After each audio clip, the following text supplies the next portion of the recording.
എന്നാലും ആ പന്ന കഴിവറുടെ മോള് അവൾ ആ പയ്യന്റെ ജീവൻ എടുക്കാൻ വേണ്ടി അവൻ എന്ത് തെറ്റ് ചെയ്തിട്ടാ പോട്ടെ, അവൻ എന്ത് ആരുടെയെങ്കിലും ഈ ഒരു പയ്യന്റെ ജീവൻ എടുക്കണമെന്ന് അവള് തീരുമാനിച്ചുറച്ചു വന്ന പോലാണല്ലോ അവള് ചെയ്തത്. ഇതൊക്കെ എന്താ അവൾക്ക് എന്തോ ഇനി ഒരു ദീപകിന്റെ ജീവിതം എടുക്കാതിരിക്കാൻ അവനെ നിങ്ങൾ ജീവപര്യന്തം തടവിൽ അടയ്ക്കണം, അല്ലെ അവനെ നമ്മൾ തൂക്കി കൊല്ലാനായിട്ട് അല്ലെ. നമസ്കാരം. ഇന്ന് ഞാൻ ഇതിന്റെ മുന്നിൽ വന്നിരിക്കുന്നത് പാവം പിടിച്ച ദീപകിന്റെ മരണവിശേഷങ്ങൾ അറിഞ്ഞാണ്. പാവം ഇതിനു മുമ്പേ ഞാൻ ഇതുപോലൊരു ഷോർട്ടായിട്ട് ഇട്ടിട്ടുണ്ടായിരുന്നു. 50 പേരെങ്കിൽ 50 പേരുടെയുമായിട്ട് നമുക്ക് ചർച്ച ചെയ്യാൻ പറ്റുന്നുണ്ടല്ലോ, ഡിസ്കസ് ചെയ്യാൻ പറ്റുന്നുണ്ടല്ലോ എന്നോർത്താണ് ഞാൻ വീണ്ടും ഇത് പറയുന്നത്. നമ്മളെല്ലാവരും പെറ്റു വളർത്തിയ മക്കളുണ്ട്, നമ്മളും ഒരു അമ്മയാണ്. പക്ഷെ ഇങ്ങനൊരവസരം ആ കൊച്ചന് വന്നതൊരു ഭയങ്കര ഒരു ദയനീയമായ അവസ്ഥയായിരുന്നു.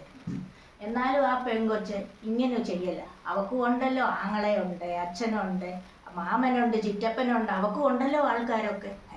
അവളും ഒരു പെണ്ണല്ലയോ, 10-24 വയസ്സുള്ള ഒരു പെൺകുട്ടിയല്ലയോ അവൾ എന്നാൽ ഇങ്ങനെ ഒരു മനുഷ്യന്റെ ജീവൻ എടുക്കാനായിട്ട് അവൾ ഈ പരിപാടി ചെയ്തത് ഒട്ടും ശരിയായില്ല. പിള്ളേരെല്ലാം ശരിയാണ്, സോഷ്യൽ മീഡിയയിൽ ഇന്ന് ഭയങ്കര ഇതായിട്ട് വരുന്ന ഇതാണ്. എന്നാലും ആരുടെയും ജീവൻ എടുത്തുകൊണ്ട് ആരും ഇങ്ങനത്തെ ഒരു ക്രൂരത ചെയ്യില്ലെന്നാണ് ഞാൻ നിങ്ങളുടെ മുൻപാകെ ഇപ്പം ഞാൻ പറയുന്നത്. എന്നാലും ആ പന്ന കഴിവറുടെ മോള് അവൾ ആ പയ്യന്റെ ജീവൻ എടുക്കാൻ വേണ്ടി അവൻ എന്ത് തെറ്റ് ചെയ്തിട്ടാ പോട്ടെ, അവൻ എന്തെങ്കിലും തെറ്റ് ചെയ്തിട്ടുണ്ടെങ്കിൽ നമുക്ക് പറയാം, അവൻ തെറ്റ് ചെയ്തിട്ടാണ് ആ പെങ്കൊച്ച് അങ്ങനെ കാണിച്ചത്.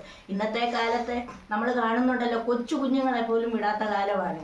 അപ്പം നമ്മൾ എന്താ പറയുന്നത്, അവനെ നിങ്ങൾ ജീവപര്യന്തം തടവിൽ അടയ്ക്കണം, അല്ലെ അവനെ നമ്മൾ തൂക്കി കൊല്ലാനായിട്ട് അല്ലെ ജനങ്ങൾ പ്രതികരിക്കണം എന്നൊക്കെ നമ്മൾ പറയാറുണ്ട്. പക്ഷെ ഈ പയ്യൻ അങ്ങനെ ഒരു കാര്യമേ അവിടെ ചെയ്തിട്ടില്ല. എത്ര CCTV തുറന്നു നോക്കേ, എന്തെല്ലാം ചെയ്തു, നമ്മളത് പ്രത്യക്ഷമായിട്ട് നമ്മൾ കാണുന്നുണ്ട് ആ വീഡിയോയിൽ.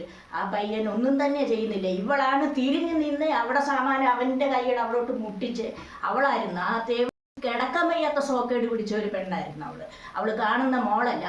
അവളെന്താ വിചാരിച്ചോണ്ട് തന്നെയാണോ വന്നത്? ഇന്ന് ആരുടെയെങ്കിലും ഈ ഒരു പയ്യന്റെ ജീവൻ എടുക്കണമെന്ന് അവള് തീരുമാനിച്ചുറച്ചു വന്ന പോലാണല്ലോ അവള് ചെയ്തത്. ഇതൊക്കെ എന്താ അവൾക്ക് എന്തോ റിച്ച് കിട്ടാനാ, അവൾക്ക് എന്തോ ലൈക്ക് കിട്ടാനാ? ഒരു മനുഷ്യന്റെ ജീവൻ കളഞ്ഞാണോ ഇവക്ക് ഇത് കിട്ടേണ്ടത്? തെമ്മാടിത്തരം കാണിക്കുന്നതിനൊക്കെ ഒരു പരിധിയുണ്ട്.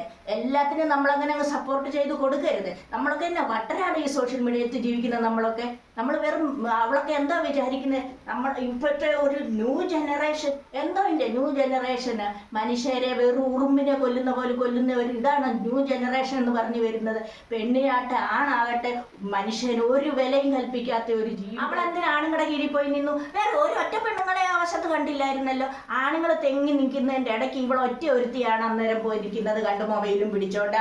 അവിടെ ആ ഒരു കിന്നാരം കാണണം. അവൾ ഇങ്ങനെ നിന്ന് അവൾ ചിരിച്ചോണ്ട് ആ ചെറുക്കൻ്റെ കൈയുടെ ഉമ്മരത്തായിട്ട് അവിടെ ഈ സൈഡ് കാണിച്ചു വെച്ച്. ഇവക്ക് ഇത്രയ്ക്ക് കിടക്കാൻ വയ്യാത്ത സോക്കാടായിരുന്നെങ്കിൽ ആരെങ്കിലും വിളിച്ചോണ്ട് അവൾ പോണമായിരുന്നു. അവൾ എന്തിനാ പാവം ചെറുക്കൻ്റെ ജീവൻ കളയാനായിട്ട് ഇത്ര വലിയ ഇത് ചെയ്തോണ്ടിരുന്നത്?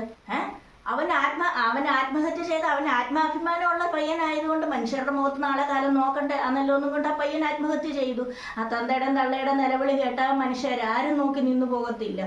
ഇവിടെ ഒരു മൊബൈലും ഇവിടെ ഒരു സോഷ്യൽ മീഡിയയും ഇവക്കൊക്കെ എന്തോ കുറെ പണക്കാരിപ്പം ഇറങ്ങിയിട്ടുണ്ട്. പണം കൊടുത്ത് മക്കളെ ഇങ്ങനെ അങ്ങ് വിട്ടേക്കുമല്ലേ, നീയൊക്കെ ചെയ്യടി എന്നും പറഞ്ഞുകൊണ്ട് കിടക്കാൻ വയ്യാത്ത സോക്കേട് പിടിച്ച കുറെ പെൺപിള്ളേരാണ് ഇപ്പം ഇറങ്ങിയേക്കുന്നത്. അവളുമാർക്ക് എന്തോ കൊടുത്താൽ പറ്റും. എൻ്റെ വായിൽ പല വർത്തമാനങ്ങൾ വരും. ഇതൊക്കെ എങ്ങനെ നിങ്ങളുടെ മുന്നിൽ പറയണമെന്ന് തന്നെ എനിക്കറിയത്തില്ല. അത്രയ്ക്ക് തെമ്മാടിത്തരം പിടിച്ച വർത്തമാനം പറയാനാണ് തോന്നുന്നത്. ഇവക്കൊക്കെ ഉണ്ടല്ലോ കിടക്കാൻ വയ്യാത്ത സോക്കേട. ഇവക്കൊക്കെ മനുഷ്യരുടെ അല്ല വേണ്ടത്, മരം വെട്ടിയാണ് ഇവിടെ സോക്കേട് തീർക്കേണ്ടത്. എന്നാലും ഇവിടെ ഒന്നും സോക്കേട് തീരത്തില്ല. അത്രയ്ക്ക് കാമം പിടിച്ച കുറെ പെൺപിള്ളേരാണ് ഇപ്പം ഇറങ്ങിയേക്കുന്നത്. അച്ഛനും അമ്മ ഇഷ്ടം പോലെ പണം ഉണ്ടാക്കുന്നുണ്ട്, മക്കളെ പപ്പിച്ചാനാന്നും പറഞ്ഞുകൊണ്ട് അങ്ങ് വീടും. അന്യനാടുകളിൽ ഹോസ്റ്റലിലെ ഹോട്ടൽ റൂമുകളിലെ ഒക്കെ എന്തൊക്കെ പരിപാടിയാണ് ഇവളുമാർ നടത്തുന്നതെന്നറിയാമോ? അതിലൊരുത്തിയാണ് ഇവക്ക് ഇവിടെ സമയത്തിന് ഇവിടെ അച്ഛനും അമ്മ എന്തുകൊണ്ട് കെട്ടിച്ചു കൊടുത്ത് വിട്ടില്ല? ഇവിടെ ഇങ്ങനെ അങ്ങ് പബ്ലിസിറ്റിക്കായിട്ട് വിട്ടത് എന്തോ ഇവിടെ അച്ഛനും അമ്മയും പെൺപിള്ളേരെ വളർത്തുന്നത് കൊണ്ടല്ലോ കുറച്ചൊക്കെ അടക്കമൊതുക്കുമായിട്ടൊക്കെ വളർത്തണം. പാവം പിടിച്ച മനുഷ്യരുടെ ജീവൻ എടുക്കാനായിട്ട് പെൺമക്കളെ വളർത്തി വിട്. ഞാൻ എല്ലാ പെൺകുട്ടികളെയും കുറിച്ചല്ല പറയുന്നത്. ഉണ്ട് മര്യാദ പിടിച്ച പെൺകുട്ടി നമ്മുടെ ഈ സോഷ്യൽ മീഡിയത്തിൽ. പക്ഷെ ഞാൻ എല്ലാവരെയും കുത്തിയല്ല പറയുന്നത്. ഇങ്ങനെ ചില പെൺകുട്ടികൾ ഇറങ്ങിയിട്ടുണ്ട് ഇപ്പോഴും. ഞാനും ഒരു പെൺകുഞ്ഞിനെ പറ്റി വളർത്തുന്ന ഒരു തള്ളയാണ്. എന്നും കൊണ്ട് ഞാൻ എല്ലാ പെൺപിള്ളാരെ അടക്കം ഞാൻ ഒരിക്കലും ഞാൻ പറയുന്നില്ല. മര്യാദയുള്ള പെൺപിള്ളാരും ഉണ്ട്, മര്യാദ കെട്ട പെൺപിള്ളാരും ഉണ്ട്. പക്ഷെ ഇങ്ങനൊരു പെണ്ണിനെ, ഇങ്ങനൊരു തേവിടിശയായ ഇവളെ പോലെ ഒരൊറ്റ പെൺപിള്ളാരും കാണത്തില്ല. കാര്യം അവൾക്ക് തന്നെ അറിയാം ആ പയ്യൻ ഇവളെ ഒന്നും ചെയ്തിട്ടില്ലെന്ന് അവിടെ മനസാക്ഷിക്ക് തന്നെ അവൾക്കറിയാം. എന്നാലും അവൾ ഇത് ഇത്രയും വിശദീകരിച്ച് വിശകലനമാക്കി ഇത് സോഷ്യൽ മീഡിയയിൽ ഇത്രയും അവതരിപ്പിക്കേണ്ട ഒരു കാര്യവും അവൾക്കുണ്ടായിട്ടില്ല. ഉണ്ടായിട്ടുണ്ടോ? ഇല്ല. ഇനി ഒരു ശിംജിത ജനിക്കാതിരിക്കട്ടെ, ഇനി ഒരു ദീപകിന്റെ ജീവിതം എടുക്കാതിരിക്കട്ടെ. ഇത്രയും പറഞ്ഞുകൊണ്ട് ഞാൻ എൻ്റെ ഇന്നത്തെ ഈ വാക്കുകൾ ഇവിടെ ചുരുക്കുകയാണ്. എനിക്കിത് മാത്രമേ നിങ്ങളോട് പറയാനുള്ളൂ. ഇവക്ക് വേണ്ടുന്ന ശിക്ഷ, വേണ്ട വിധത്തിൽ ഇവക്ക് ശിക്ഷ മേടിച്ചു കൊടുക്കണേ എന്ന് മാത്രം ഞാൻ നിങ്ങളോട് അപേക്ഷിക്കുകയാണ്. ഇതുപോലുള്ള പാവം പിടിച്ച പയ്യന്മാരുടെ ജീവിതം എടുക്കാതിരിക്കട്ടെ എന്ന് മാത്രമാണ് ഞാൻ പറയുന്നത്. ഇതുപോലുള്ള പാവം പിടിച്ച പെൺകുട്ടികളുടെ ജീവനും എടുക്കാതിരിക്കട്ടെ, തിരിച്ചും മറിച്ചും നമുക്ക് പറയണം. അതായത് ദൈവമേ, ഇങ്ങനെയുള്ള തേവിടിച്ച് പന്ന കഴിവറുടെ മോളുമാരെ ഇനിയും അച്ഛന്മാര് ജന്മം കൊടുക്കാതിരിക്കട്ടെ.